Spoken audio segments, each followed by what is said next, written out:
तलाक से पहले मैं एक रात पति के साथ सोना चाहती हूं। जज के सामने पत्नी ने रखी अजीबो गरीब शर्त। दोस्तों, यह कहानी उत्तर प्रदेश के बाराबंकी जिले की है। यहां रहने वाली आकांक्षा और विक्रम का रिश्ता किसी आम प्रेम कहानी जैसा ही था। कॉलेज में साथ पढ़ना, धीरे धीरे दोस्ती का प्यार में बदल जाना और फिर वही प्यार शादी तक पहुंचना, सब कुछ एक सपने की तरह लग रहा था। लेकिन हर रिश्ता सिर्फ मोहब्बत से नहीं, समझदारी से भी चलता है। दोस्तों, धीरे धीरे वक्त बदला, हालात बदले और कुछ ऐसी घटनाएं घटीं कि उनके रिश्ते में दरारें पड़ने लगीं। एक दिन विक्रम ने आकांक्षा को ऐसी स्थिति में देख लिया जिससे उसके भरोसे की दीवार एक ही पल में गिर पड़ी। शक, तकरार और टूटे हुए संवादों ने सब कुछ खत्म कर दिया। बात इतनी बढ़ गई कि दोनों ने अलग होने का फैसला कर लिया और तलाक की अर्जी कोर्ट में डाल दी। जिस दिन कोर्ट में सुनवाई थी, उस दिन दोनों अपने अपने परिजनों के साथ न्यायालय पहुंचे। न्यायमूर्ति भानु प्रताप सिंह, जिनकी गिनती बहुत ही अनुभवी और संवेदनशील जजों में होती थी, ने सबसे पहले आकांक्षा से सवाल किया। आकांक्षा, तुम्ही ने तलाक की अर्जी दाखिल की थी। अब जब विक्रम भी सहमत है, तो बताओ, क्या तुम अभी भी तलाक चाहती हो या कुछ कहना चाहती हो? कोर्ट में गहरा सन्नाटा छा गया। सबकी निगाहें आकांक्षा पर टिक गईं। आकांक्षा कुछ पल चुप रही और फिर बहुत धीमे लेकिन साफ शब्दों में बोली, जज साहब, तलाक तो मैं लूंगी, लेकिन उससे पहले मैं एक रात अपने पति के साथ एक ही कमरे में, एक ही बिस्तर पर बिताना चाहती हूं। कोर्ट में बैठे लोग चौंक उठे। एक पल को तो ऐसा लगा जैसे समय थम गया हो। न्यायाधीश भानु प्रताप सिंह भी स्तब्ध रह गए। वह कई वर्षों से सेवा में थे, लेकिन ऐसा निवेदन उन्होंने अपने पूरे कार्यकाल में कभी नहीं सुना था। उन्हें गुस्सा भी आया और हैरानी भी। ये कैसी लड़की है जो सबके सामने ऐसे शब्द बोल रही है? उन्होंने सोचा, जो लड़की तलाक के लिए अर्जी डालती है, वही अब अपने पति के साथ रात बिताने की मांग कर रही है। कहीं ये मानसिक रूप से पागल तो नहीं? मगर वह एक जिम्मेदार न्यायाधीश थे। उन्होंने अपने भावनाओं को संयमित किया और आकांक्षा को चुपचाप एक अलग कमरे में बुलाया। दरअसल दोस्तों, पूरा मामला कुछ इस प्रकार था। उत्तर प्रदेश के बाराबंकी जिले की फैमिली कोर्ट में आज का दिन बेहद अहम था। विक्रम और आकांक्षा, जो एक पति पत्नी हैं, जो कभी एक दूसरे के बिना जी नहीं सकते थे, आज कोर्ट में अपने रिश्ते को हमेशा के लिए खत्म करने आए थे। कोर्ट में जैसे ही कार्यवाही शुरू होती है, न्यायमूर्ति भानु प्रताप सिंह सबसे पहले विक्रम को बुलाते हैं। उन्होंने विक्रम से गहराई से पूछा, विक्रम, तुम्हारे पास ये आखिरी मौका है। बताओ, क्या वाकई तुम इस रिश्ते को तोड़ना चाहते हो? तुम पर किसी तरह का कोई दबाव नहीं है। सोच समझकर बोलो। जज साहब के पूछने पर विक्रम बिना कुछ सोचे सीधा जवाब देता है, जी जज साहब, मुझे तलाक चाहिए। मैं आकांक्षा के साथ अब नहीं रह सकता। कोर्ट में बैठे सब लोग चुपचाप ये सुन रहे थे। अब बारी आई आकांक्षा की। तब न्यायाधीश ने पूछा, आकांक्षा, क्या तुम भी विक्रम से तलाक लेना चाहती हो या कोई और बात कहना चाहती हो? आकांक्षा ने कुछ पल के लिए आंखें बंद कीं, फिर बहुत संयम के साथ बोली, मैं भी तलाक देना चाहती हूं, लेकिन तलाक देने से पहले मैं एक रात अपने पति विक्रम के साथ एक ही कमरे में, एक ही बिस्तर पर बिताना चाहती हूं। दोस्तों, यह सुनकर पूरा कोर्ट हॉल जैसे सन्नाटे में डूब गया। न्यायाधीश भी एक पल को चौंक उठे। चेहरे पर गुस्से की लहर दौड़ गई, लेकिन उन्होंने खुद को संयमित किया। भीतर ही भीतर सोचने लगे, ये कैसी मांग है?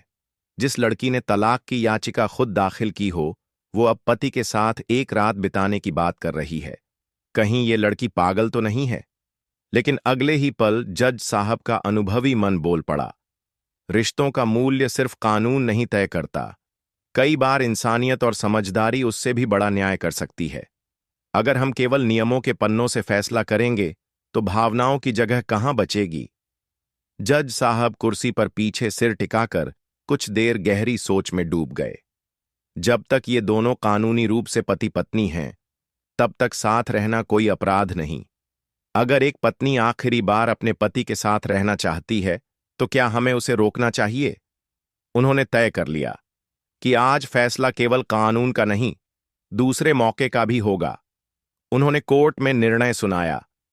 कोर्ट इस बात की अनुमति देता है कि आकांक्षा और विक्रम अगर दोनों सहमत हों तो वे एक रात साथ रह सकते हैं। वे अभी भी पति पत्नी हैं, यह अधिकार उन्हें है, और शायद यह एक मौका भी। आकांक्षा के परिजन यह सुनकर गुस्से में आ जाते हैं। कोर्ट परिसर में आपत्ति जताते हैं, ताने देते हैं, लेकिन जज साहब का जवाब था सीधा और स्पष्ट। रिश्ते कभी कभी एक पल के अनुभव से भी बच जाते हैं। शायद ये आखिरी रात उन्हें आखिरी बार सोचने का अवसर दे। मैं केवल कानून नहीं, एक रिश्ते को टूटने से पहले संभालने का अवसर दे रहा हूं। दोस्तों, कोर्ट में जब न्यायमूर्ति भानु प्रताप सिंह ने आदेश सुनाया कि आकांक्षा और विक्रम एक रात साथ बिता सकते हैं, तो आकांक्षा के परिजन चौंक गए। उनके चेहरे पर गुस्सा साफ झलक रहा था।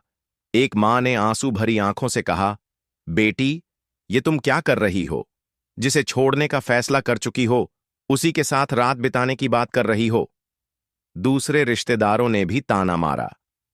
ये शर्म की बात है, सबके सामने ऐसा बोलना क्या जरूरी था? लेकिन आकांक्षा चुप रही। उसने कोई जवाब नहीं दिया, बस सबकी बातें शांत भाव से सुनती रही। जज साहब ने माहौल बिगड़ता देखा तो आवाज बुलंद की और बोले, जब तक ये दोनों कानूनी रूप से पति पत्नी हैं, तब तक साथ रहने का अधिकार उन्हें है। अगर आकांक्षा एक रात अपने पति के साथ रहना चाहती है, तो इसमें किसी को आपत्ति नहीं होनी चाहिए। उनके इस स्पष्ट उत्तर के बाद मामला शांत हो गया और कोर्ट का समय समाप्त हुआ। सब लोग बाहर निकले। कोर्ट परिसर के गलियारे में विक्रम थोड़ा अलग खड़ा था। तभी आकांक्षा उसके पास आई। विक्रम ने सीधा कहा, आकांक्षा, अब हमें अलग होना है। तुम्हारा रास्ता और मेरा रास्ता अब अलग हो चुका है। तुमने जो प्रस्ताव रखा है वो मुझे समझ में नहीं आता। क्यों एक रात साथ बिताना चाहती हो जब हम दोनों जानते हैं कि कल तलाक तय है? आकांक्षा मुस्कुराई, लेकिन उसके शब्दों में दृढ़ता थी। इतनी ऊंची उड़ान मत भरो विक्रम। अभी भी तुम मेरे पति हो, और जब तक तलाक नहीं हो जाता तब तक पत्नी होने के नाते मेरा अधिकार है कि मैं तुम्हारे साथ रहूं। और अब ये कोर्ट का आदेश भी है। विक्रम थोड़ा झुंझलाया, लेकिन फिर खुद ही सोचकर शांत हो गया।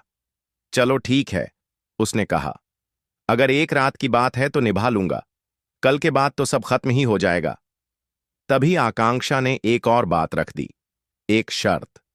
सुनो विक्रम, ये रात तुम्हारे घर में नहीं, मेरे मायके में नहीं, न ही किसी ससुराल में। हम दोनों किसी होटल में मिलेंगे। कहां, कब, ये मैं तय करूंगी, और मैं तुम्हें खुद कॉल करके बताऊंगी कि कहां पहुंचना है। विक्रम ने हल्की मुस्कान के साथ कहा, जैसी तुम्हारी मर्जी। इसके बाद दोनों अपने अपने घर चले गए। दोस्तों, अगले दिन शाम के करीब 7 बजे का वक्त था। विक्रम अपने कमरे में बैठा चुपचाप सोच रहा था, आज की रात सच में क्या मायने रखती है। तभी उसके फोन पर एक कॉल आया। फोन पर आकांक्षा की आवाज थी। वो कह रही थी कि रात 9 बजे तुम होटल सांवरिया इन में पहुंच जाना। लोकेशन भेज रही हूं, कमरा नंबर 204। देर मत करना। फिर कॉल कट हो गई। न कोई अतिरिक्त बात, न कोई भावनात्मक संवाद। विक्रम थोड़ी देर चुप बैठा रहा, फिर बेमन से तैयार हुआ, जैसे कोई बोझ उठाने जा रहा हो। रात के ठीक 9 बजे वह होटल पहुंचा। रिसेप्शन पर कमरे की जानकारी मिली और वह सीधा ऊपर चला गया। कमरा खुला था, लेकिन भीतर का दृश्य देखकर वह कुछ पल के लिए ठिठक गया। कमरा पूरी तरह सजा हुआ था, नरम रोशनी, फूलों की खुशबू, हल्का संगीत। लेकिन आकांक्षा वहां नहीं थी। ये क्या मजाक है? विक्रम के मन में एक के बाद एक सवाल उठने लगे। कहीं आकांक्षा ने अपने घर वालों के साथ मिलकर कोई चाल तो नहीं चली? कहीं मुझे किसी झूठे आरोप में तो नहीं फंसाया जाएगा? वह बेचैनी से इधर उधर देखने लगा। करीब 10 मिनट ऐसे ही बीत गए। फिर अचानक दरवाजे पर आहट हुई। विक्रम ने दरवाजे की ओर देखा और उसकी आंखें पल भर के लिए स्तब्ध हो गईं। आकांक्षा उस दरवाजे पर खड़ी थी, पूरे दुल्हन के लिबास में, लाल जोड़े में सजी हुई, चेहरे पर हल्का घूंघट, आंखों में चमक, मानो जैसे आज उसकी शादी हो रही हो। वह कमरे में धीमे धीमे कदमों से आई। कमरे में सन्नाटा था, सिर्फ दिलों की धड़कनें सुनाई दे रही थीं। विक्रम बेड पर बैठा था, आंखें फटी फटी सी। वह कुछ समझ नहीं पा रहा था, ये मजाक है या सच्चाई। आकांक्षा कुछ देर खड़ी रही, फिर उसके पास आई, घूंघट हटाया और बहुत ही हल्के स्वर में पूछा, कैसे हो विक्रम? विक्रम ने कोई जवाब नहीं दिया। उसने बस नजरें फेर लीं। उसकी चुप्पी जैसे कह रही थी, जो करना है कर लो, मुझे फर्क नहीं पड़ता। आकांक्षा मुस्कराई, जैसे वह पहले से ही ये जानती हो। उसकी मुस्कान में कोई शिकवा नहीं था, बस अपनापन था। वह बोली, तुम्हें याद है हमारी शादी के बाद पहले 4 महीने कैसे थे? कितनी बातें करते थे, साथ हंसते थे, सपने बुनते थे। उन्हीं यादों के सहारे मैंने ये 4 साल काट दिए। विक्रम, हर बार जब तुम्हारी याद आई, मैं उन्हीं 4 महीनों के हसीन पलों को दोहराती रही अपने दिल में। और अब जब हम कल से अलग होने वाले हैं, तो मैं नहीं चाहती कि हम सिर्फ तलाक की एक कागजी रेखा पर बंट जाएं। मैं चाहती हूं कि हमारी आखिरी रात हमारी सबसे प्यारी याद बन जाए, ऐसी याद जो कभी किसी अफसोस में न बदले। विक्रम अब भी कुछ नहीं बोला, लेकिन उसकी आंखों में हलचल थी, मानो कुछ कहना चाहकर भी ना कह पा रहा हो। आकांक्षा ने धीरे से कहा, आज की रात सिर्फ तुम्हारे नाम। मैं तुम्हें रोकूंगी नहीं, मजबूर नहीं करूंगी। तुम जो चाहो कर सकते हो। बस आज इस एक रात को मेरे साथ मुस्कुरा दो। दोस्तों, रात अपने पूरे सन्नाटे के साथ कमरे में पसरी हुई थी। कमरे की सजावट वैसी ही थी जैसी आकांक्षा ने चाही थी, नरम रोशनी, गंधित फूल और एक शादी जैसा माहौल। लेकिन माहौल में प्रेम से ज्यादा तनाव था। विक्रम कमरे के एक कोने में चुपचाप खड़ा था और आकांक्षा दुल्हन जैसे लिबास में उसके सामने एक भाव से देख रही थी। थोड़ी देर तक दोनों के बीच कोई शब्द नहीं निकला। फिर आखिरकार विक्रम ने चुप्पी तोड़ी। उसका स्वर तीखा था, तुम्हें लगता है ये सब करके मैं तलाक का फैसला बदल दूंगा? एक रात साथ बिताने से क्या बीते 4 साल के झगड़े मिट जाएंगे? तुमने खुद जज साहब से ये अनुमति मांगी, तो क्या ये सब सिर्फ इसलिए है कि मैं नरम पड़ जाऊं? आकांक्षा ने कुछ कहने की कोशिश की, लेकिन विक्रम रुका नहीं। वह आगे बोला, मैं जानता हूं आजकल की लड़कियां क्या सोचती हैं। जब सब बर्बाद हो जाए तो भावनाओं का नाटक शुरू कर देती हैं। तुम भी यही कर रही हो आकांक्षा। आकांक्षा ने अब धीरे से जवाब दिया। उसका चेहरा गंभीर था, लेकिन आंखों में सच्चाई थी। नहीं विक्रम, तुम जो सोच रहे हो वो मेरा इरादा नहीं था। तुम चाहो तो तलाक ले लो, मैं भी लूंगी।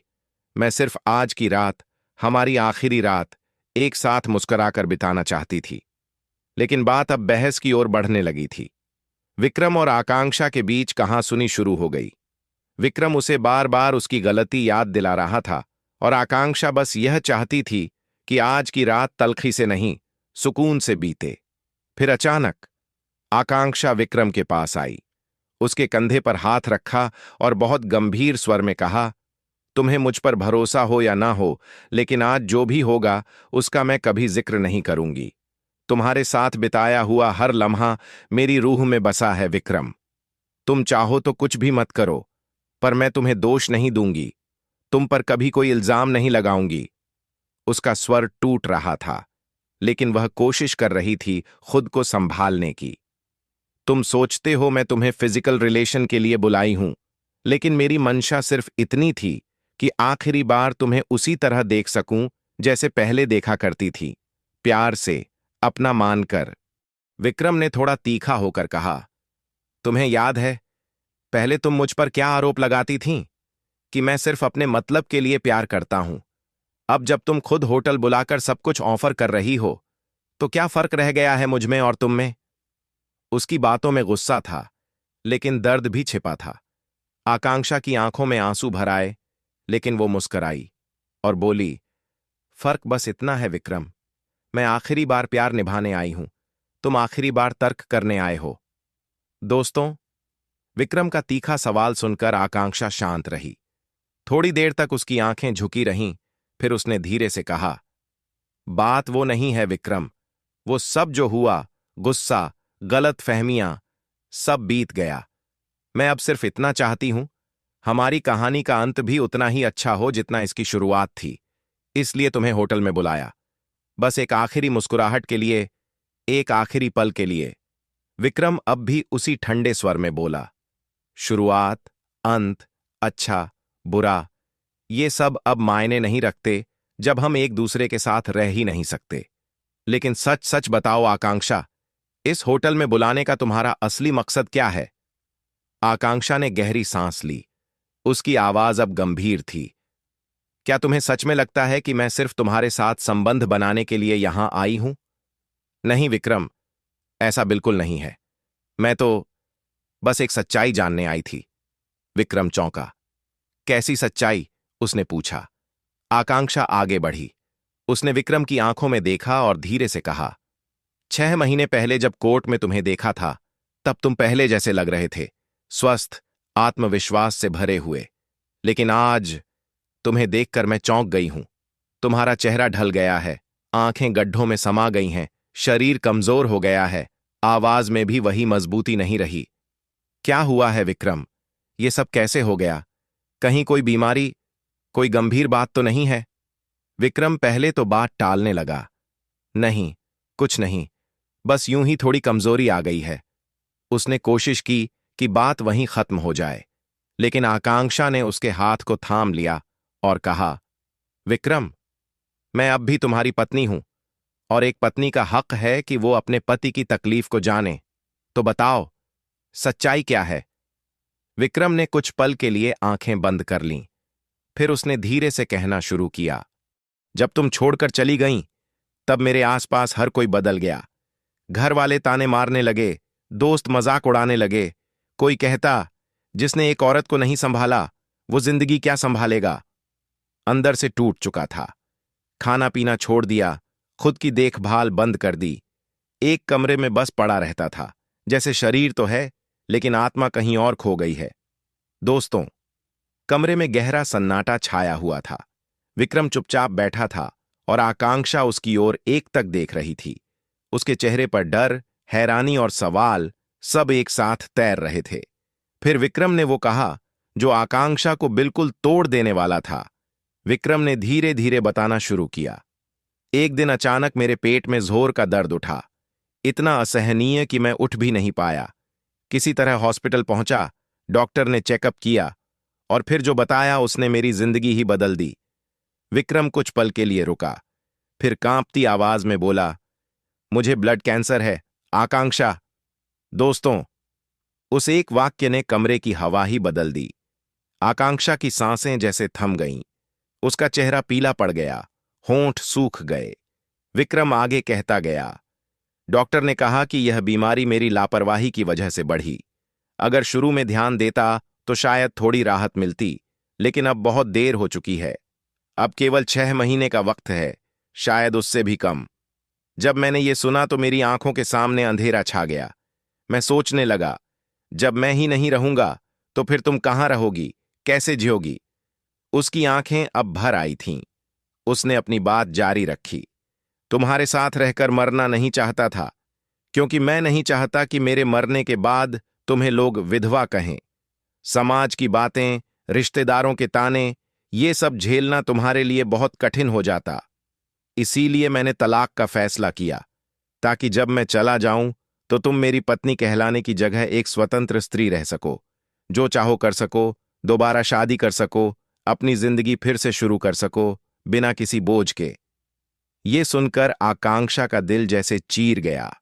उसने रोते हुए कहा, इतनी बड़ी बात थी विक्रम, और तुमने मुझसे छिपाई?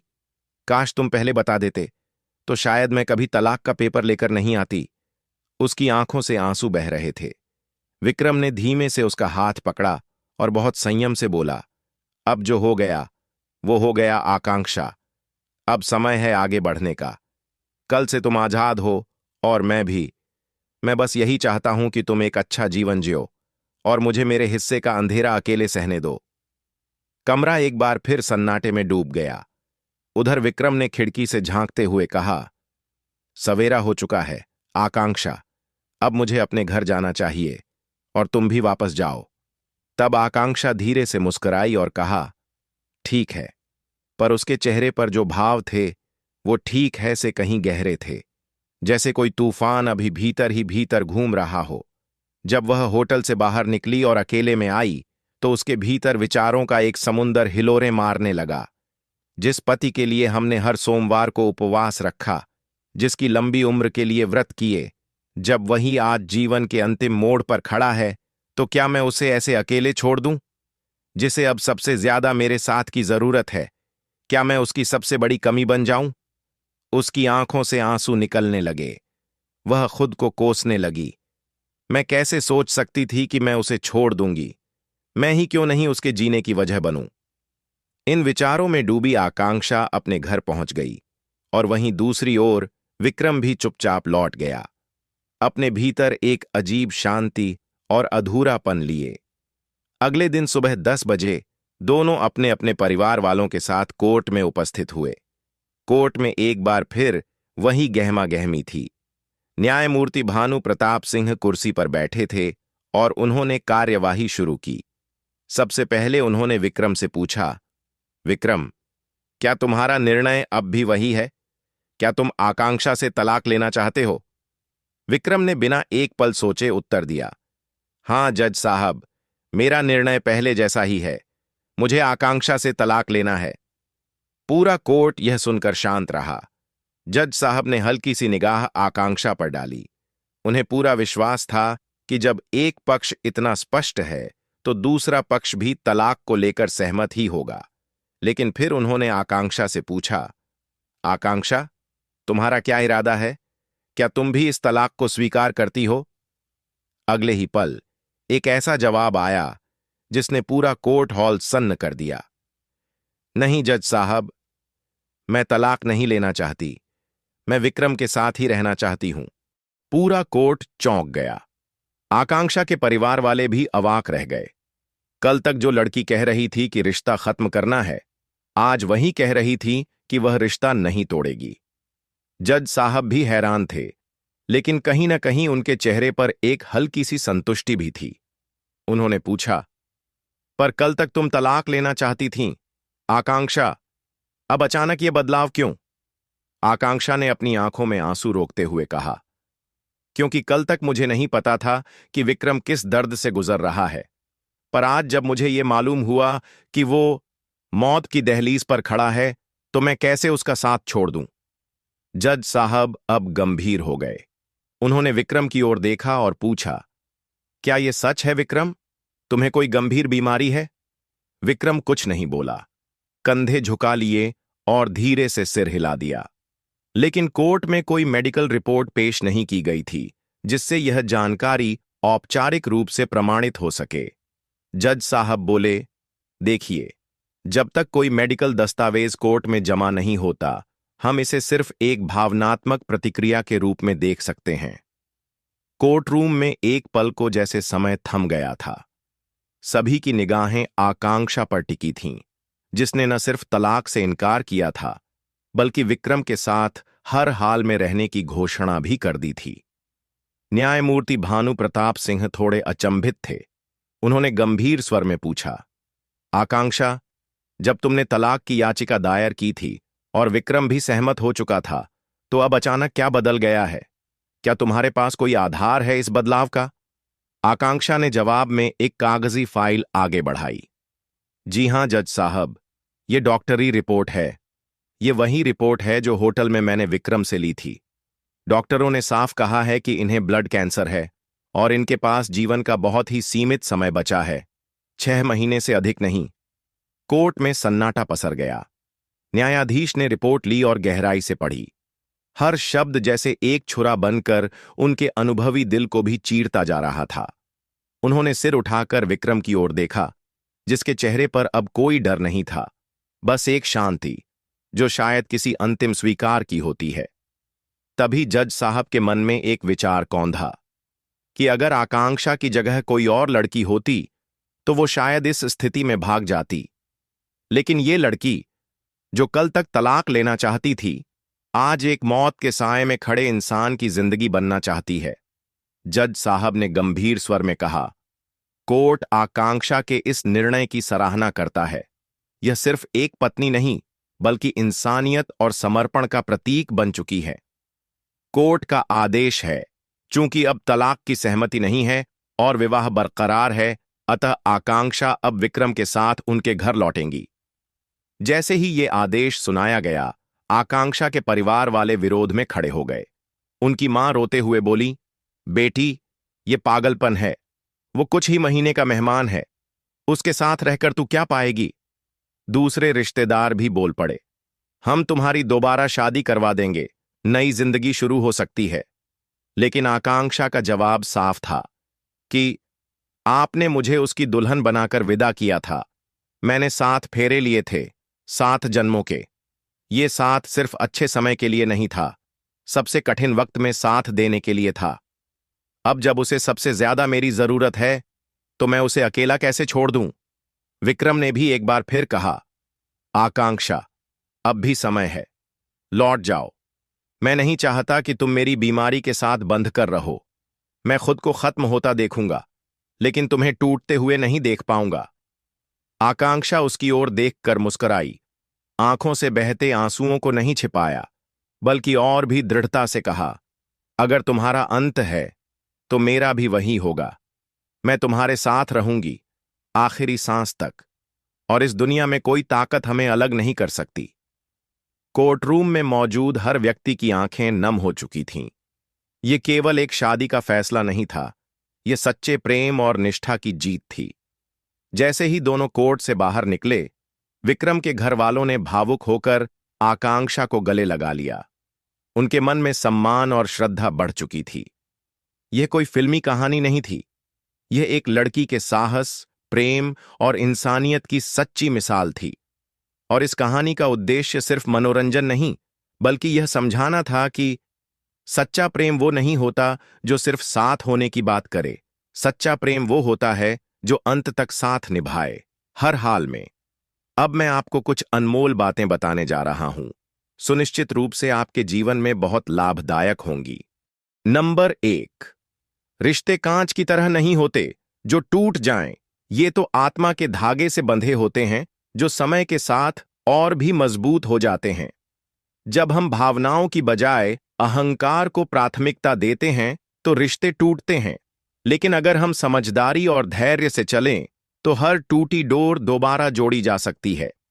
नंबर 2, सच्चा प्रेम वो नहीं जो खुशी में साथ दे, सच्चा प्रेम वो होता है जो मृत्यु की आहट में भी साथ खड़ा रहे।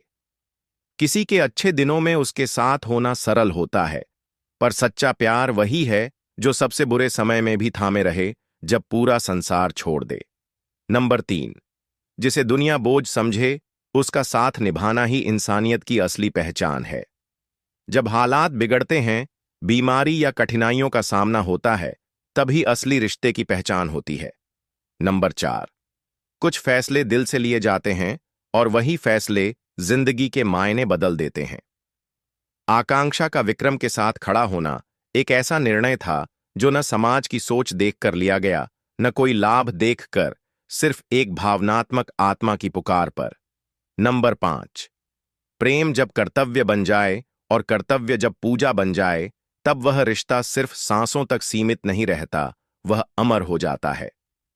शादी के 7 फेरे केवल रीति नहीं, एक वादा होते हैं हर हाल में साथ निभाने का, और इस कहानी में आकांक्षा ने उसे सच करके दिखाया।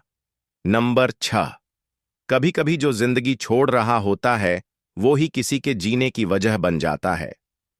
विक्रम को जब जिंदगी से कोई उम्मीद नहीं थी, तब आकांक्षा उसकी उम्मीद बन गई। यही प्रेम का सबसे बड़ा रूप है, जब आप किसी की हारती हुई जिंदगी में उजाला बन जाएं। नंबर 7, एक स्त्री जब प्रेम में पूरी तरह समर्पित होती है तो वह देवता से भी ऊंचा स्थान पा जाती है।